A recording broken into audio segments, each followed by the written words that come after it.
welcome back, everyone. It's Scootsy16 here with another episode of the Chemlock League. The Outlaws sit at 8-6 with 2 games left in the regular season and a chance to make a big impact in this league if we can win this next game against the Maulers, who sit atop the division, the water division here in the Yin Conference. And as of right now, we are sitting in the wild card contention at the top of the list there. However, things can change in a hurry, as our next 2 games are the Maulers and the Pythons to finish off the season. So we're not in just yet, but a win against the Maulers would help us a lot. So what you are going to be seeing today is we are bringing in Brody Mashington, a starter that has good accuracy and elite cut fastball, to replace Bentley Sicily. And with that, he actually pushes Lily Dubs down to the 4th spot in the rotation, and he's going to get the start here against the Maulers. And I'm hoping that this signing, as it is a big splash, pays off for us to see if we can defeat the Maulers in this one. And I actually did, I thought I set this lineup before. Let's do a quick little suggestion. So they pull Babshishin out, which I don't hate. Sorelli in center, I'm not a fan of. And Fernanda Branch, I can put at third base. I almost feel like I'm fine with this. All right, so we're going to put Sorelli in the leadoff spot. I think I put Welch at number 2. We'll put Senecut at 3. Put Giovanni Mays at 4. We'll put Ramon Lee at 5, Justice Colon at 6, Rock Quintana 7, Fernanda Branch, and then Caroline Dealer is our starting lineup. And then we will be facing off against the Maulers offense. We'll have to see what they end up bringing to the table. But let's get into this game. Heading back to Tiger Den, our home park for this one. The Maulers coming in with a chance to maybe potentially knock us out of the playoffs if they can get the win here. The Outlaws trying to delay that from happening or prevent it from happening altogether. And a big win here would mean a lot to this Outlaws fan base that saw us win a championship in Season 1, and it would be tragic to see us get bumped from the playoffs in Season 2 and not get a chance to defend the crown. So Flown Corona, who's locked in with first pitch, Slayer comes up against Brody Mashington. Brody will have to see what he's capable of. He did not pitch very well this year for the Below Zeros, but he did have a good first year with the Below Zeros, and he gets a ground out to first there. Justice Cologne making the play for out number 1, so a good start to his Outlaws career. Werner Madrano with Tier 3 inside pitch now comes up against that Tier 2 elite cut fastball. Gets an inside pitch that he fouls off. Takes a strike on the outside part of the plate, down 0-2. And Brody Mashington gets the strikeout. Madrano goes down swinging on a pitch he chased out of the zone. And big hitter here, Ed Guerrero. 308, 3 home runs, and 5 RBIs on the year. Incredible attributes that he has. And he gets that one up the middle for a base hit here. So in the first inning, they get their first hit of the day, and it is from Ed Guerrero. Jensen Ferver now coming up. I don't want to acknowledge too much here, but batting 152 on the year with 1 home run. And he gets a dribbler there. Fernanda Branch, cannon arm activates and gets the out over at third base. I do not think a tense Glass Snyder makes that play. Very, very great play from the defensive-minded Fernanda Branch, the young player, makes her name known in this game already. And they get a base hit, but nothing else. And here comes Braden Sorelli against Grayson Finley. Grayson does have Tier 1 rally stopper, so when 2 runners get on base, that does see that trait kick in, but it shouldn't be too significant. Werner Madrano gets that one backhanded and tossed the first for out number 1, and Braden Sorelli is the first out of the game for the Outlaws. Leanna Welch now comes up, batting 500 on the year, 1 home run, and she also has 3 RBIs. And that weird noise you hear is my dog making some goofy sounds, so apologies for that. Little dribbler down third base line, and Darren Patrick makes the nice barehanded play, tossing to first, getting the second out of the inning here. So the first two batters go down for Finley, and now he has to face off against Tony Centercut. Didn't talk much yet about Finley's arsenal. Has a four-seam fastball, a curveball, a fork, and a changeup. And I think that was the changeup there. Pops it foul in 1-2 count here. Ball sails inside for a ball, 2-2. And a fastball. He had to protect the plate, but that was out of the zone. And that's going to be pushed foul. 2-2. And there's a fastball missile at the wall. It's going to bounce off, and Ed Guerrero standing right under there. It didn't really ricochet off the wall. It kind of just died. It must have hit a little bit of padding there around those big windows. But that is a very, very loud single here in the bottom of the first, and the first base hit for the Outlaws. And now Giovanni Mays, who is also locked in, comes in batting .500 on the year, 3 home runs, 5 RBIs. Couple of pitches on the outside part of the plate here. 2-1 count with 2 outs. Does not bite on that one. It's going to be a 3-1 count here for Finley against Mays. And Mays makes him pay, and that one's going to bounce off the wall. This one ricocheted off that post, and it's going to allow Centercut to run to third base there. And almost in the the same spot as Tony Centercut in back-to-back singles. Just kind of bouncing off that high wall in left field. And now Ramon Lee, who hit 2 home runs in his last game, comes up here with an opportunity to do some damage against the division-leading Maulers. 2-1 count here with 2 outs. 3-1 count now.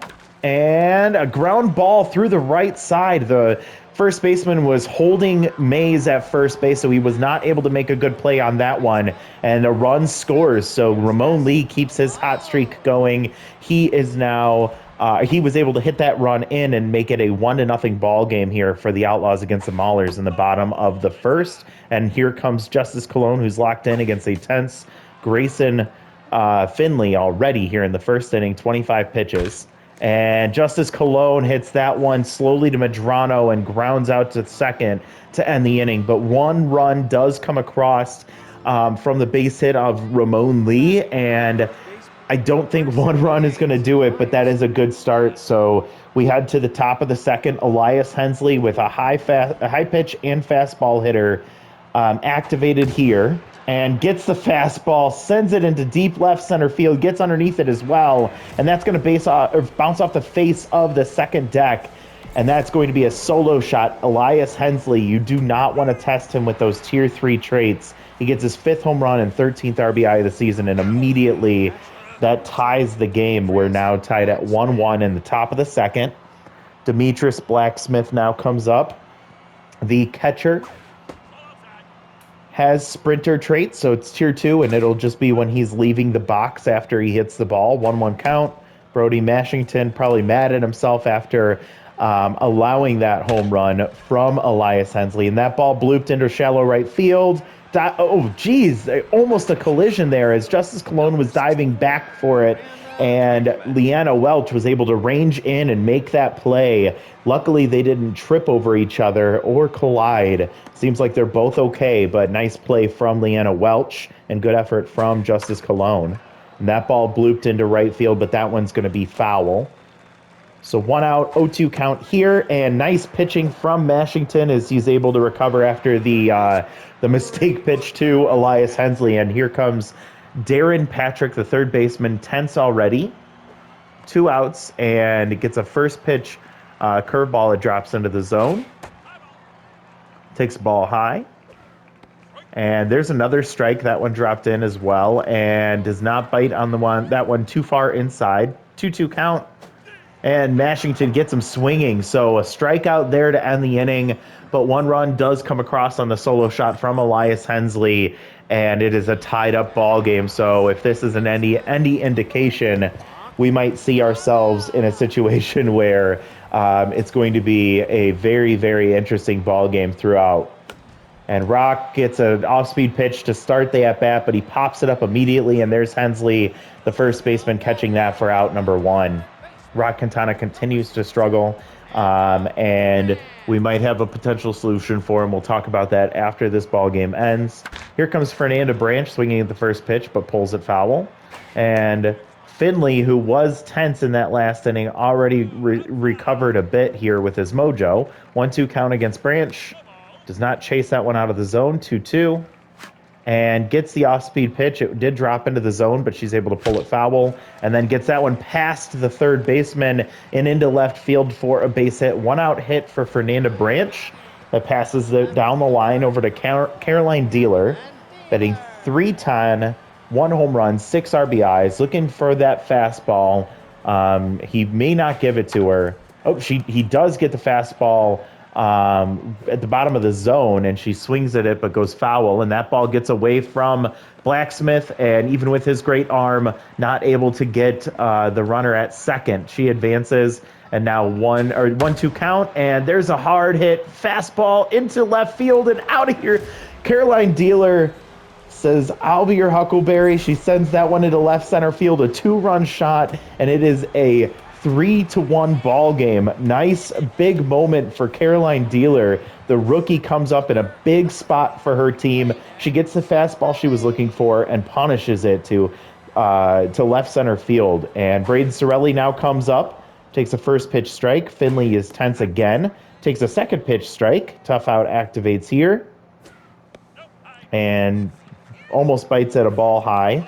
Almost does it again. Now 2-2 count.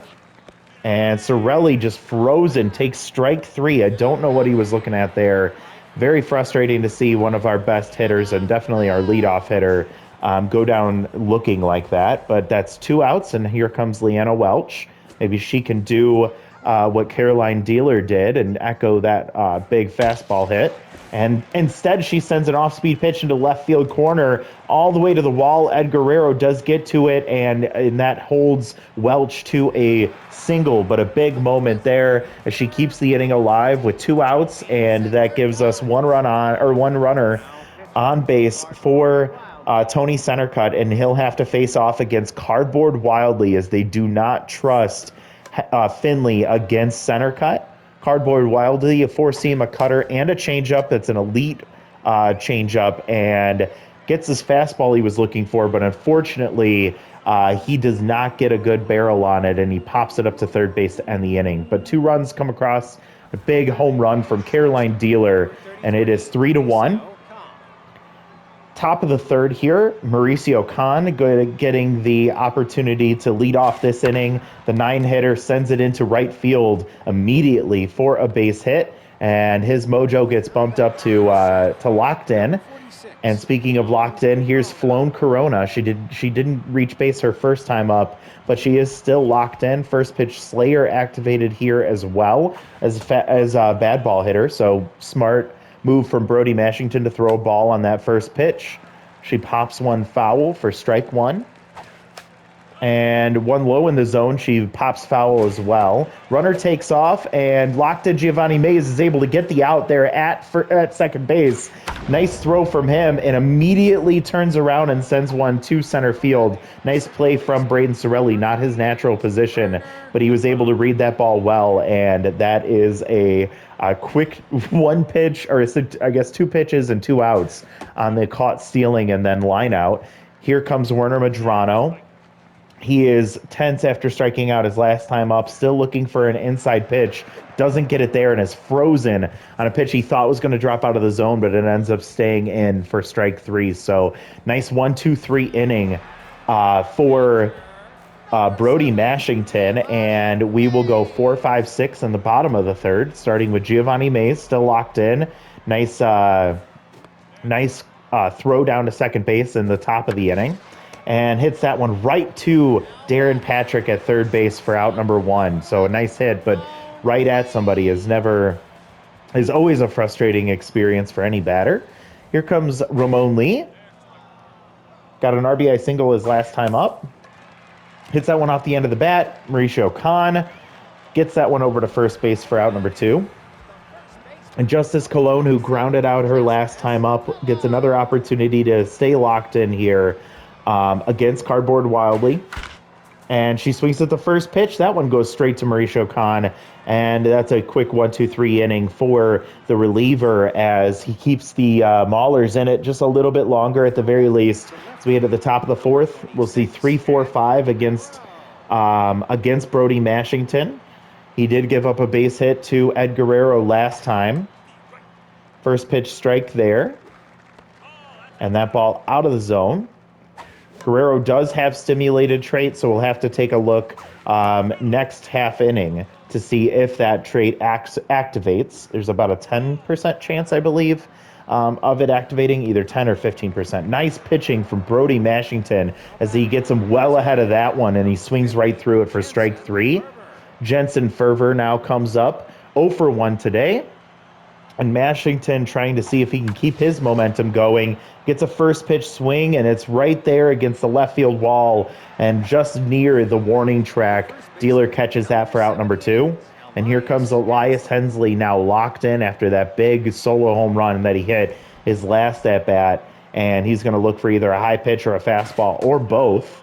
Do want to remind you all that these two traits don't activate at the same time, so a high fastball will not activate both traits, unfortunately.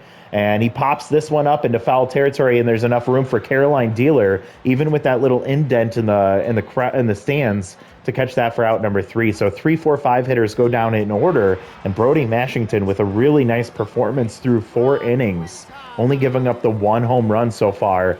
And now we will see our 7, 8, 9 hitters, starting with Rock Quintana.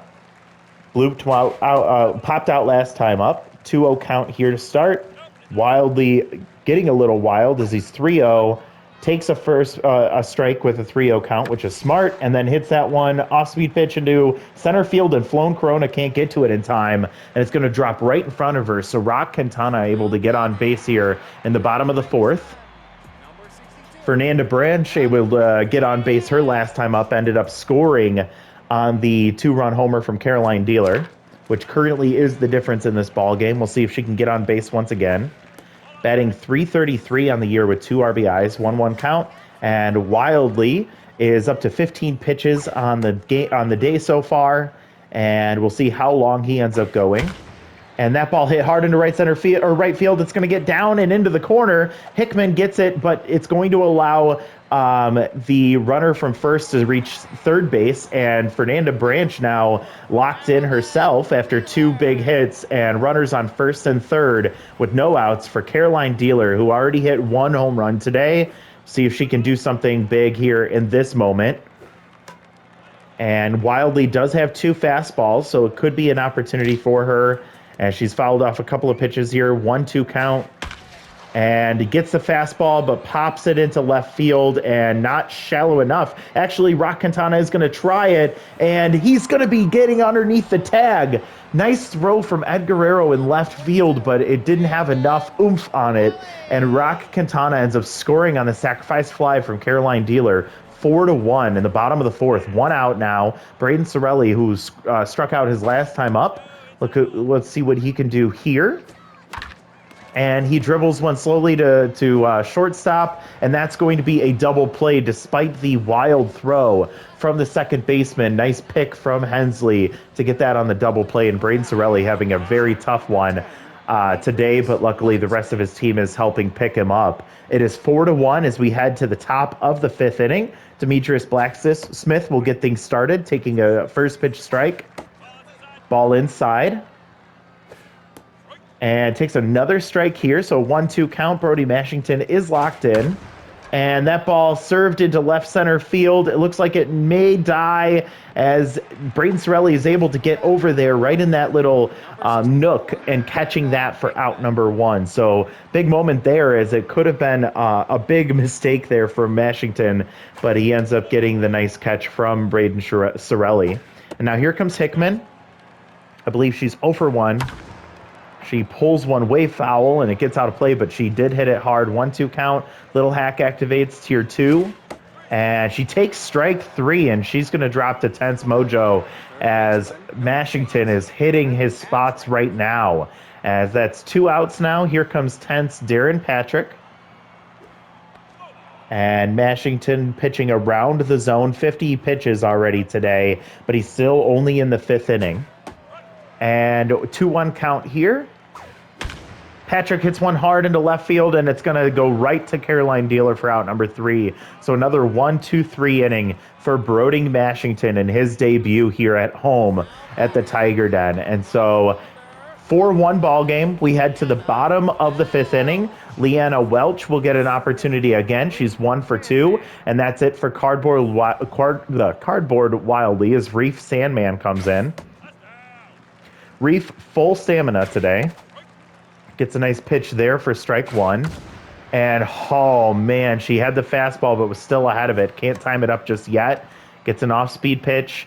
And Sandman with a 4-seam, a changeup, and a curveball. 1-2 count again. Leanna Welch doing a really great job of battling through this one. And she ends up losing that battle as Sandman gets it in a spot where she can't make contact. And that's a strikeout here. So Tony Centercut, who's locked in 1 for 2 with a base hit, will look for that fastball and gets it there, but pushes foul. And drops out of the zone, so that's ball 1. Good eye for Tony. Another good eye on that ball, too. And then hits that one, but goes foul behind the plate. And that one, bounces off the glove of the diving Medrano, and not in time. He could not get it up in time and get it over to first base, and a good hustle from Tony Centercut as he's able to leg that one out to reach first base. I think that is going to end up being a base hit. And Tony Centercut goes on the hit and run, and Medrano just misses that one. Tony Centercut heading into third base, and he's going to get underneath the tag, stretching that base hit into 2 extra bases there for Tony Centercut as he runs with the pitch. And now runners on first and third for Ramon Lee with 1 out. And he's going to look for a pitch he can drive. Takes the first pitch strike. That ball sailed out of Reef's hands. And you'll see Tier 3 choker activated for Sandman. And nice hit from Ramon Lee. Another base hit. Another RBI single for Ramon Lee, his 2nd of the day. We finally see him get his mojo bumped up into locked in, and hopefully that will last for the rest of the year. And now here comes Justice Cologne with now Tier 3 choker activated once again for Sandman. And if we get into extreme pressure, that might be the end of Sandman's day. 20th pitch here, and Justice hits one but gets underneath it, and it's going to die in right center field. Tagging up is Giovanni Mays, and he ends up staying because he does not have very good legs. And that's going to be a long and high out for number 2 in this inning. 1 for 2 day for Rock Quintana. Maybe another base hit will give him an opportunity to break out of that slump he's in. Takes a first pitch ball, 2 outs, and Rock gets his off-speed pitch but pulls it foul. And gets an off-speed pitch there, but it does not hit the barrel of the bat, and it's going to die in left field for Ed Guerrero catching that for out number 3. But the inning ends after Ramon Lee gets another run across the board for a 5-1 lead here, heading into the top of the 6th. Brody Mashington looking to see if he can get a complete game. 53 pitches so far. He's going to have to face off against the 9-1-2 hitter, starting with Mauricio Khan, who got a base hit his last time up. Brody looking to see what he can do. If he can be efficient here, this game is his. And 2-2 count here for Mashington. And that ball down the line, and I don't know what Fernanda Branch was doing. She might not have gotten a good read on that one, or maybe she got distracted, but I thought she was going to dive for that. Instead, it dribbles into left field slowly for a base hit. And so the first runner of the 6th inning reaches base, and here comes Flown Corona, still locked in. The first pitch slayer no longer active. Bad ball hitter still active here.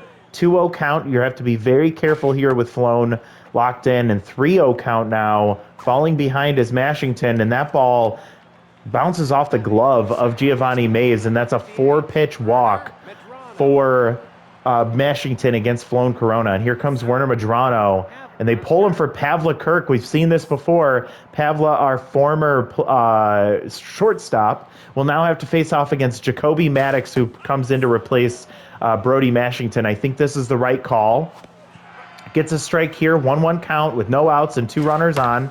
And Pavla gets it into right field, is going to get a base hit, and the runner does have to hold at third base as a great arm from Leanna Welch there in right field. But bases are loaded for their best hitter, Ed Guerrero, who is not stimulated. 1 for 2.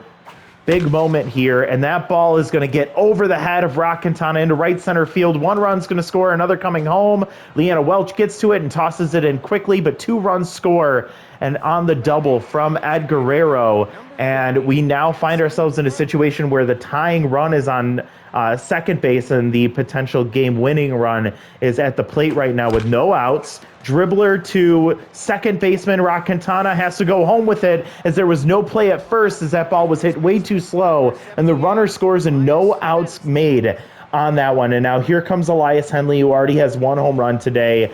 Tying run at first, or at third base. Jacoby Maddox just having a really tough time. He's tense right now. I'm having a tough time figuring out how to talk. Still no outs. Max pressure. Runner takes off for second base with bad jumps activated. K Collector activates and almost swings at that one. 2-2 count here against Hensley, who's locked in. And there it is right there. Oh my God.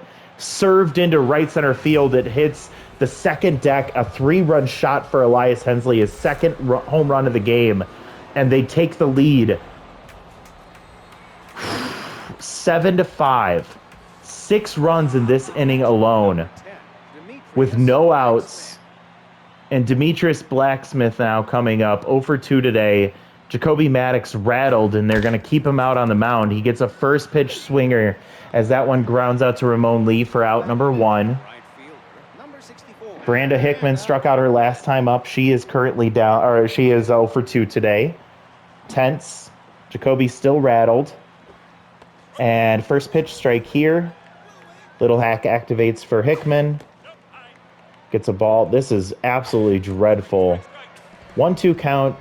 K Collector activates for Maddox. Little hack activates as well. Nice strikeout there from Jacoby Maddox for out number 2. And here comes tense Darren Patrick. If Jacoby Maddox can get out of this, we will be looking at a 2-run deficit in the bottom of the 6th. 1-1 count. Maddox will get that pitch down the line, and that's a nice play from Justice Colon, but 6 runs score in the 6th. Holy shit. 7-5 ball game, bottom of the 6th inning here. We're going to start with Fernanda Branch. We're going to go 8-9-1, 2 for 2 with 2 singles, and she is locked in. Choker maxed out for Reef Sandman. Pavla Kirk stays in to play short. Fernanda Branch looking to see if she can drive one. She hits that hard, but it does go foul. 1-2 count here. Sandman against Branch, and she chases way out of the zone. If Sandman manages to finish this game, I'm gonna be pissed. Caroline Dealer comes up 1 for 1 with a 2-run homer and a sacrifice fly. She's looking for that fastball. She takes a first pitch strike. Ball low and inside, 1-1 count with 1 out. That ball stays low and out of the zone. And that ball is going to drop into center field for a base hit. Caroline Dealer, 2 for 2 today.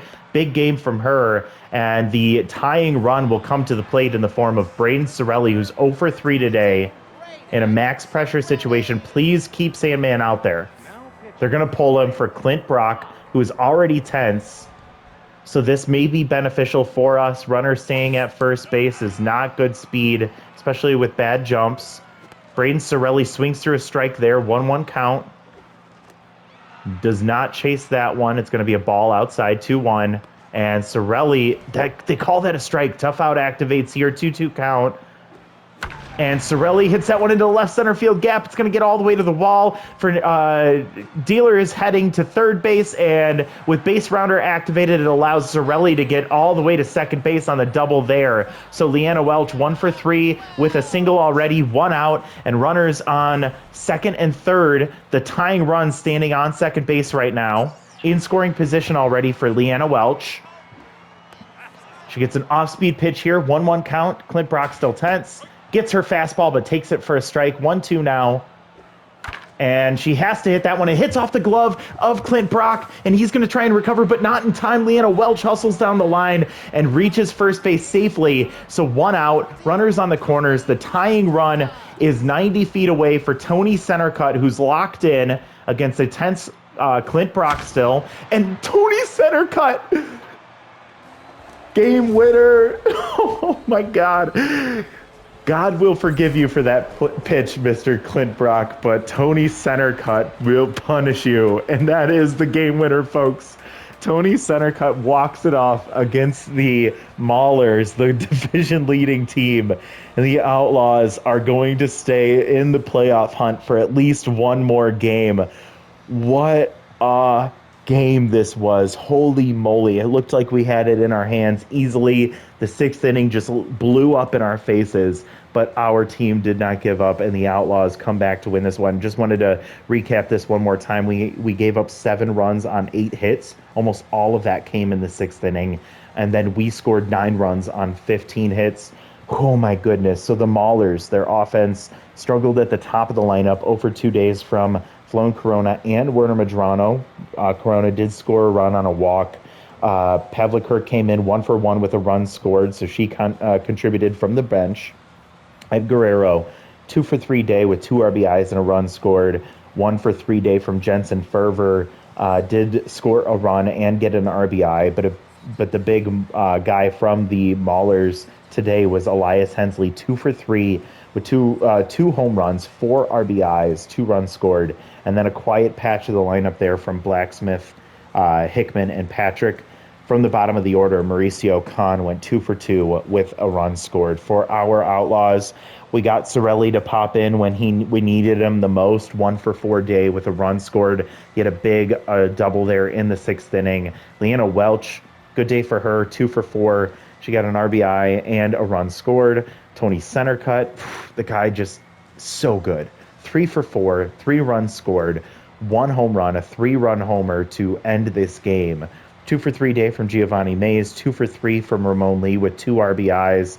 Justice Colon, 0 for 3 today. Unfortunate day from her. Rock Quintana, 1 for 3 with the run scored. I don't know if he's getting any better. I think I have a solution that we can work on for that. But I'll show you next game. Actually, we'll talk about that next game.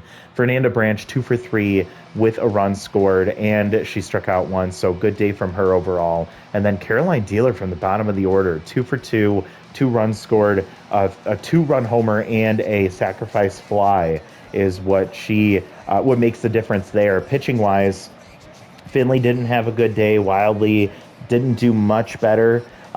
Sandman struggled, and so did Clint Brock. Their whole pitching staff did not have a good day. For us, Brody Mashington had it going until that 6th inning. He went 5+ innings, 4 hits, 3 earned runs, 1 walk, 6 strikeouts, and he did give up a solo home run in the 2nd inning. Jacoby Maddox, 1 inning, he had a very bad day. He has definitely gone downhill since year 1. He gave up 4 hits, 4 earned runs, a home run, and struck out 1.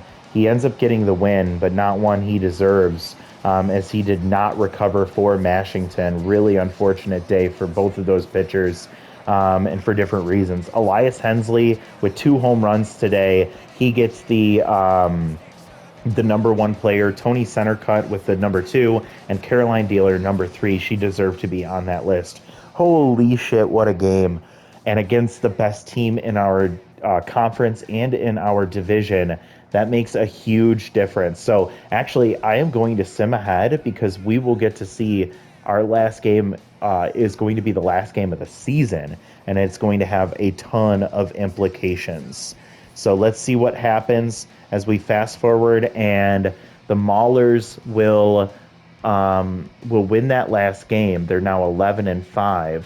We can win against the Pythons, but we will not be better than 10-6, and that means that we cannot win the division. But let's take a look at the standings. And in the wild card standings, we are not guaranteed, I guess. Yeah, we are guaranteed a wild card spot due to the run differential. So we lose this game, we go to 9-7. The Pythons can go to 9-7 unless they absolutely demolish us by like 20 plus runs. That would be the only way that they can jump up into the wild card spot. Instead, it looks like the Dirt Dogs have secured their spot, assuming either a not a blowout or an Outlaws win. We will potentially go 10-6 for the second consecutive year if we can win this one against the Pythons. But it is going to come down to this last game making a difference. We're not 100% guaranteed to get in, but it does look pretty good for us. And oh my God, how lucky are we that we chose to move Lily Dubs in the starting rotation, and now she will come in for game 4, or I mean for this last game of the season, juiced. We couldn't have gotten more lucky. So so much is going on. I do want to quickly look through what has happened since that game ended, because a lot did happen. We see some replacement here. Herpy Witness is dropped from the favorites. He was actually a all-star last year. A chance for Caroline Dealer to lose fastball hitter. Going to pass. Goldie Yellington is dropped by the Skulls. Let's see. Vincent Banks gets signed by the Burners, replacing Marissa Gibbs. She's a decent defender, but not much else. Let's see. Auguste Centercut. I don't know if he's related to Tony Centercut, but might be an older brother or cousin. He gets dropped by the Skimmers, replaced by Knox Birch. I don't think he is a guy we would want. He would be, a direct replacement for Ramon Lee, and I don't think we need that. We get +8 fielding for Leanna Welch, so we'll love to see that. Her improving. The 20-year-old is getting just better and better. And then we see Kai Plum getting dropped by the Skimmers, replaced by Sue McIllies. Interesting. What do we have here? The Rippers signed Grill Schaefer, replacing Colin Cabrera. Colin, I don't think we have enough money to afford you, but boy, that would be a wonderful offensive signing for this team. We'll have to take a look after this. The Scroungers signed Count Chambers, replacing Rail Sims. Another all-star getting dropped here. She's a good defender for sure. Blakely Powerslide getting dropped by the Rippers as well, replaced by Luca Brownpole. Then we see +2 arm for Caroline Dealer. We'll take that from the left fielder. Oh my God, there's so many changes here. So Beth Peppers gets dropped. We see Jane Bolgar gets signed in place of McKinley Canto. We see a bench player, a free agent, Fabian Bale loses 8 power, so makes him less intriguing for us. And then finally we get to Caitlin Roth getting dropped, replaced by Norbert Waller. So let's take a look at player development. I don't know. Okay, it looks like we have the ability to afford a few of these. So let's take a look at what we have. This one for Dane Rollins has a chance to lose, gets ahead. I don't like that. This one for Dalton Babshishin might be nice heading into the playoffs. We have this one for Dub McMahon. I don't want to do that. Glass Snyder, going to pass. Rock Quintana with a chance to get 3 fielding and Steeler. So then the question is, do we improve this, or do we improve Rock, or do we improve Dalton? I think Dalton with Steeler is more impactful than Rock with Steeler. +3 fielding doesn't mean as much for Rock, whereas +3 power could make a slight difference in his batting attributes. So I think I wasn't expecting to do this, but I think I'm going to do this one for Dalton Babshishin. So +3 power, chance for +5. He does not get it. Will he get the tier 1 Steeler trait? He does not get that either. So +3 power for him. He remains a B+, and we don't have room to afford anything else. We are not getting this one for Caroline Dealer, because that would just ruin her her being on the team altogether. All right, so if we were to look at replacing a player for the playoffs, Nick Douglas, I know you've just been consistently on the chopping block, which is not fair for you. But I am going to see, where would we be able to start affording players? So we have Dominic Cobb. Goldie Yellington. We have Severus Homebrew, Connor Sandoval. This is not a bad decision. With Pinch Perfect on the bench, could be a nice bat to pull off the bench. We have Jeff Willis, who could come in at shortstop with magic hands, but I don't think that's worth it. Fabian Bale just lost a lot of power, but still with off-speed hitter. That makes him a lot more intriguing. Jet French is a no. Nettle Numskull is a no. Roberto McSticks I'm not interested in. Just kind of cruising through the options we have with the money that we have. There's Aaron Mastiff with off-speed hitter. I don't think that's worth it with 21 contact. And we have a defender here. That wouldn't be a bad option, but I don't think it's worth it. Bring in our boy Jerry Love to come in off the bench. Turtle Neal with fastball hitter.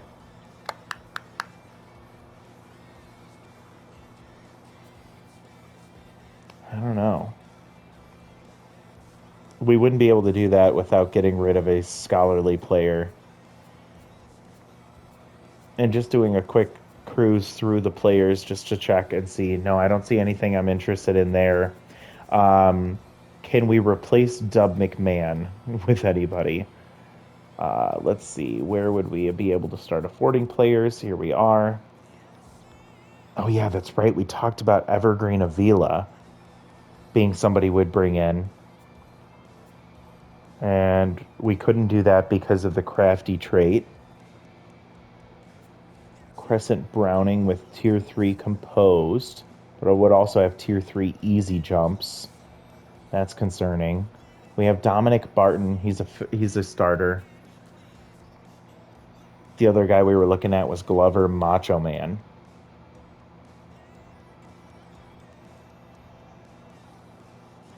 He is better than Dub McMahon. I don't know what other options we'd have.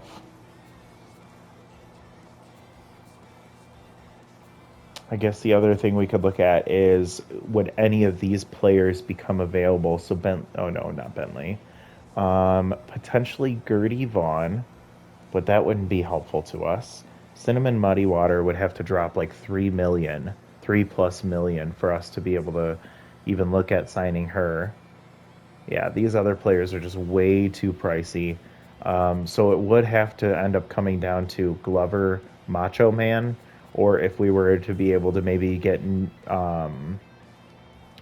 Nick Douglas replacing a... Wait. No, we would have to get rid of one of our crafty players, like Fernanda Branch. I really loved what I saw from her today. That was a fun game. She's been struggling a bit offensively, but that was a big day for her. Nick Douglas.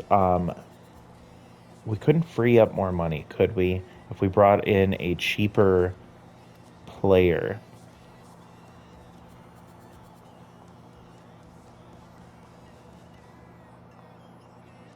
What's Dub McMahon? Dub is spirited. Scholarly players that we would look at would be Alex. Are there any catchers? There's just Nettle. Nettle is very expensive. Yeah, we can't do Nettle. Although she's not a bad option. Even with easy target being at Tier 3. 30 accuracy to the pitcher.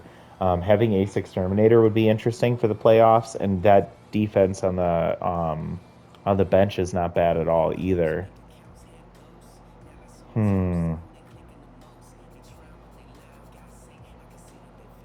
It's interesting how much we're tied up with these scholarly players. I guess the other option we can look at is how much would an increase be to replace Harvey Loncheros? So like there's Glass Hoffman, tier 2 elite slider, and Clutch. Clutch doesn't hurt, but definitely won't help. Right now we have an elite changeup and specialist, which doesn't really do anything. And it's just a duplication of what we already have in crisp lopside pretty much. Cinnamon muddy water, that's not helpful. And then Evergreen Avila is not a guy I want. Swing Barnstormer, if he drops 2.5 million, we could bring him in. That might actually be the move. Harvey Lancheros has not been good. Oh, I can't. Gosh darn it. So Glass Hoffman. I might wait until this next game to do this. But I think Glass Hoffman for Harvey Lancheros. And what could we still do here? We wouldn't have enough money to then bring in Glover Macho Man.